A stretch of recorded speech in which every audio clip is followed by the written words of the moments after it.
वफाकी हुकूमत के तमाम मुलाजमीन ग्रेड 1 ता 22 की तनख्वाह में 10% इजाफा तजवीज़ किया जा रहा है। हमारी हुकूमत बैरून मुल्क पाकिस्तानियों को सहूलियात देगी। बिस्मिल्लाहिर्रहमानिर्रहीम, अस्सलाम वालेकुम। मैं हूँ इकरारुल हसन और आप देख रहे हैं सरेआम। सरेआम का ये खुसूसी प्रोग्राम कराची के मरकज़ी बाज़ार जोड़िया बाज़ार और उसके अतराफ़ के बाज़ारों से बजट के हवाले से एक आम आदमी बजट से किस तरह से मुतासिर हुआ है, नेगेटिवली या पॉजिटिवली, ताजिर बजट के बारे में क्या राय रखते हैं, यहाँ ख़रीदारी के लिए आने वाले लोग इस बजट के हवाले से क्या कहते हैं, क्या वाकई बजट आवाम की ज़िंदगी में अब इनडायरेक्टली या डायरेक्टली किसी तरह की अहमियत रखता है या महज अल्फाज का गोरख धंधा है। आइए लोगों से बात करते हैं, ताजिरों से बात करते हैं और जानते हैं।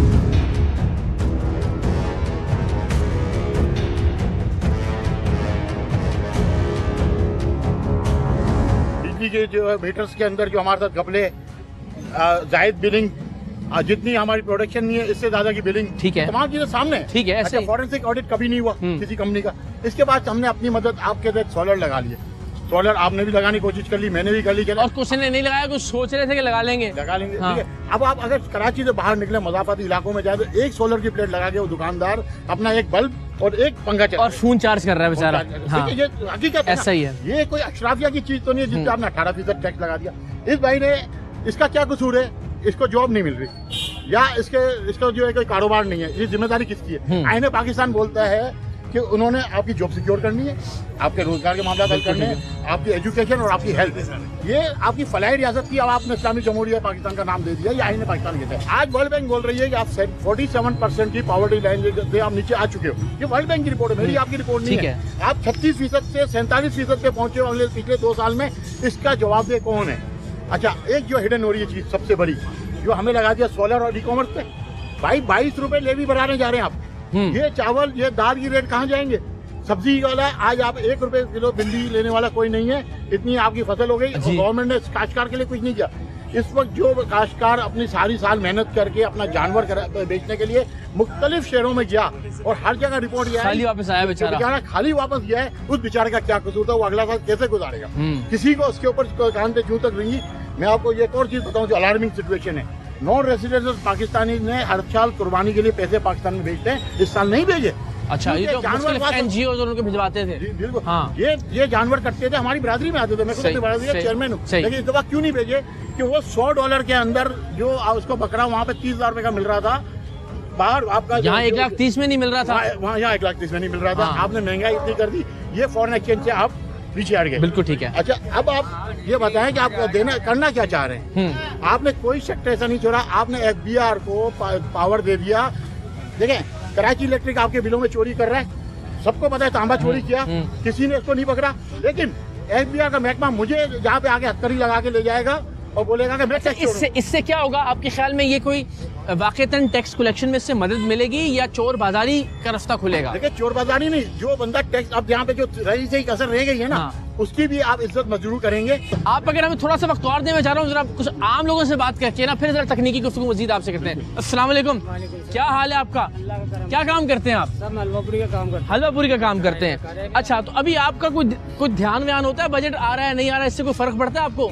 सर कोई फर्क नहीं पड़ता। हाँ। गरीब आदमी तो वहाँ का वहीं खड़ा हुआ है ना, गरीब को क्या मिला? कुछ भी नहीं। टैक्स वालों को हमेशा मालदार को ही फायदा हुआ है, कभी किसी गरीब तक कुछ नहीं पहुँचा। ये टैक्स भी इन लोगों ने अपने मुफाज के लिए रखा है। तो कोई आपको नहीं लगता कि आपके लिए गवर्नमेंट ने कुछ किया? आपने वैसे सुना बजट के बारे में? किसी से पूछा वजह क्या हो? मैंने भी सुन रहे बजट आ रहा है, ये आ रहा है, वो आ रहा है। अभी मार्केटों में आए नहीं, मार्केटों के रेट बढ़ गए पहले। अच्छा, बजट बाद में आया, रेट पहले बढ़ गए। मैं बता रहा हूँ, कल मार्केट में गया, वो बोला 3-3 हजार रुपए बढ़ गए हर मोबाइल के ऊपर बढ़ गए। और बिजली का बिल वगैरह दे लेते हैं आराम से? 10,000 रुपए का बिल आया इस दफा। अच्छा, मैं लेकिन मैं आपको दिखाता।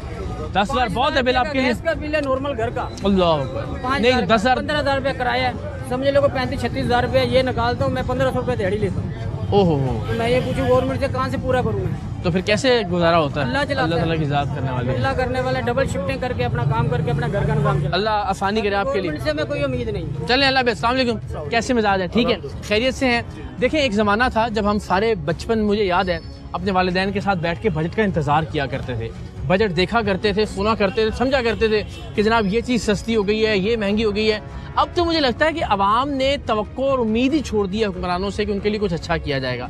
मुझे नहीं लगता कि इनमें से किसी ने भी या किसी की फैमिली ने भी, सिवाय वो जो बराह रास्त रिलेटेड है, उनके अलावा किसी ने सुना होगा या देखा होगा कि बजट में क्या है? ऐसा ही है दरअसल ये सब अब आज ये बात छुपी नहीं, ढकी छुपी नहीं है कि बजट IMF से आता है और हमारे जो सिर्फ जो है वो पढ़ के सुनाते हैं। सही 17,000 से ज्यादा का बजट है, 17,000 अरब रुपए से ज्यादा का बजट है। इसमें से 8,200 सिर्फ सूद में अदा होंगे, तो तकरीबन 47% बनते हैं। और जिस हिसाब से सूद कर्जे लिए जा रहे हैं, आइंदा 7-8 मजीद बढ़ता रहेगा ये पूरा बजट आपका सूद में चला जाएगा आइंदा 7-8 साल में, क्योंकि 10% के हिसाब से आप आदत शुमार देख लें, 10% के हिसाब से कर्जा बढ़ रहा है हर साल। बिल्कुल ठीक है। तो ये सूरत हाल है। इसके अंदर भी आप 6,500 जो है बैंकों से कर्जे लेके और बजट को पूरा करेंगे, तो बजट तो एक गोरख धंधा है। देखिए बुनियादी चीजें बिजली, गैस और पेट्रोल, जिसका हर चीज पे इफेक्ट होता है। पेट्रोल में तकरीबन 22% इन्होंने जो है लेवीज बढ़ा के 100 रुपए पर लीटर लेवी लेंगे।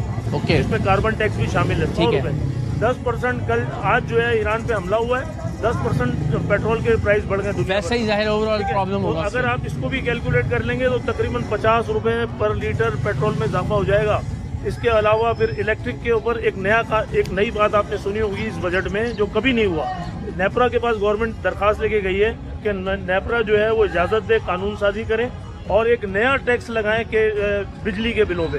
बिजली के बिल जो है वो वैसे ही लोग मरे हुए हैं, बिजली के बिल नहीं भर पा रहे हैं, आप उस पर एक और टैक्स लगाने जा रहे हैं। इसी तरह गैस की लोड शेडिंग भी है, गैस के स्लैब भी आपने बढ़ा दिए हैं। तो आप क्या चाहते क्या है? इंडस्ट्री आपकी बंद हो रही है, क्योंकि जब आप पावर सेक्टर में काम नहीं कर रहे और इतना महंगा है कि लोग मुकाबला नहीं कर पा रहे दूसरे ममालिक से, तो फैक्ट्रियां बंद हो रही हैं। बिल्कुल। ताजिर कैसे डायरेक्टली या इनडायरेक्टली मुतासर होगा? और ज़ाहिर ताजिर मुतासर होगा तो ज़ाहिर काम बायर भी मुतासर होगा उससे। मैं एक मार्केट एसोसिएशन देखता हूँ, ऑल सिटी ताजिर इत्तेहाद का मैं जनरल सेक्रेटरी हूँ पूरे कराची की मार्केट है। तो हम ये देख रहे हैं कि ताजिर हाथ पे हाथ रख के बैठा हुआ है, ठीक है, कारोबार नहीं है। और अब इनकम टैक्स का खौफ ये है कि हर ताजिर के पीछे इनकम टैक्स, अब करप्शन बढ़ेगी।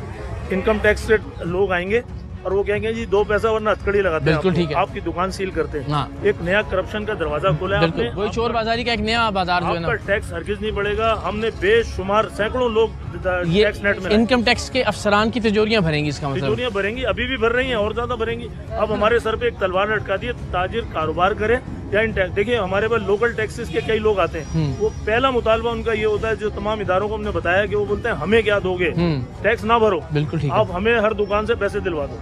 अभी शॉप एक्ट वाले आए हुए, प्रोफेशनल टैक्स वाले आए हुए, ट्रेड लाइसेंस आया हुआ है, जिनका कोई काम नहीं है, एक पैसे का मार्केट में काम नहीं हो रहा, लेकिन पैसे सबको चाहिए। वो बोलते हैं जी रिश्वत, और वो भी हुकूमत के लिए नहीं, अपनी जेब के लिए। हुकूमत पे जाए, हमें हमारे दिल को तसल्ली हो कि हुकूमत को जाएंगे। ट्रेड लाइसेंस का काम ये, आप पैसे लें और मार्केटों में लगाएं। हम जरा ना कंक्लूजन पे भी आएंगे जरा कि होना क्या चाहिए। मैं आपकी तरफ से, साहब की तरफ ही, लेकिन मैं चाह रहा हूँ जरा मजीद। अस्सलाम वालेकुम, कैसे मिजाज हैं आपके? ठीक है, आप खैरियत से हैं? अच्छा, ये ज़ाहिर हम बरसों से बजट के बारे में सुनते आए हैं और हर बार यही सुनते हैं कि तवक्कुआत पे पूरा नहीं उतरा, गरीब मारा गया है।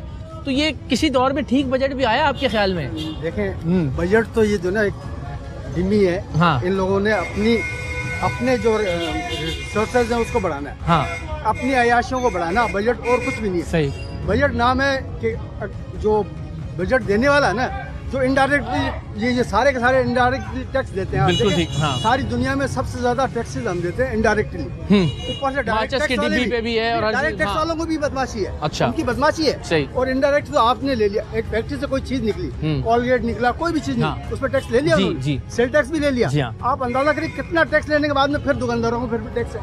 इनको टैक्स सिर्फ अपनी अयाशियों के लिए चाहिए। जितनी भी शुगर मिले, शुगर क्यों कम नहीं होती, इसके रेट आपको अंदाजा कैलकुलेशन तो करें। एक मन में शुगर कितनी निकलती है और वो कितना जिम्मेदार को दे रहे हैं। जिम्मेदार को तो कुछ नहीं ले, जिम्मेदार तो रोता है बेचारा। 450 रुपए मन ले रहे हैं उससे, वो भी नहीं देते, वो भी पेमेंट सालों बाद। 90 रुपए किलो चीनी बनती है, 90 रुपए किलो, 180 बेच रहे हैं।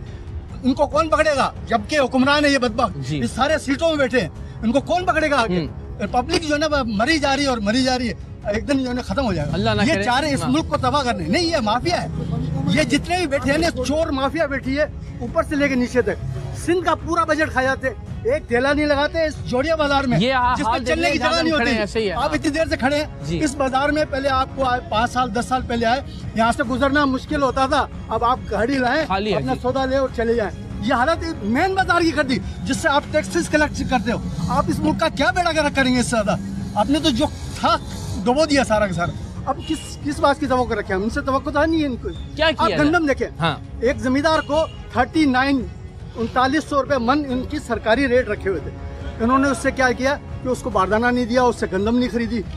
गंदम जो पड़ी हुई है पिछले 4 साल की आज सड़ रही है। आप गांधी गोदाम में जाके देखें, आप सर्वे करें, लाखों बोरियां सड़ रही है। इन बदबख्तों ने सड़ा के भेज देनी है और हम जो ना वो महंगी गंदम आवाम को भुगतना पड़ेगा इसका। आप अंदाजा करें इस मुल्क के अंदर। अच्छा चलिए मुझे बताइए कि इतने सारे टैक्सेस जाहिर है यहाँ से कलेक्ट किए जाते हैं। आपने भी कहा कि रूट से लेके यहाँ दुकान तक और दुकान से लेके बायर तक, बदले में कुछ दे रही है हुकूमत? सड़कें, सेहत, तालीम, बिजली, सिक्योरिटी, सिर्फ ज़हनी परेशानी के अलावा कुछ नहीं दे रही। हर आदमी जो है परेशान है। अच्छा। उसकी रात की नींदें खराब हो गई है। उसको पता है कि सुबह बच्चे का बिल कैसे भरूंगा, बिजली का बिल कैसे भरूंगा, पानी का बिल सर पे खड़ा है, हर चीज का बिल उसके सर पे खड़ा हो। उसकी जो कैलकुलेशन है आप देखो, पाकिस्तान में एक मजदूर, एक आम आदमी, मीडियम आदमी कितना कमाता होगा? 30-40 हजार रुपया। यार 50 हजार रुपया बजट बना के दिखा देंगे। इनके तो कुत्ते खाते हैं 50 हजार रुपए महीने के जी। हम इंसानों के पास नहीं है, हमारे पास। आपने बर्बादी की कहानियां है ये, अल्लाह बड़ी कहानी है। अल्लाह आसानी का मामला फरमाए। शुक्रिया आपका।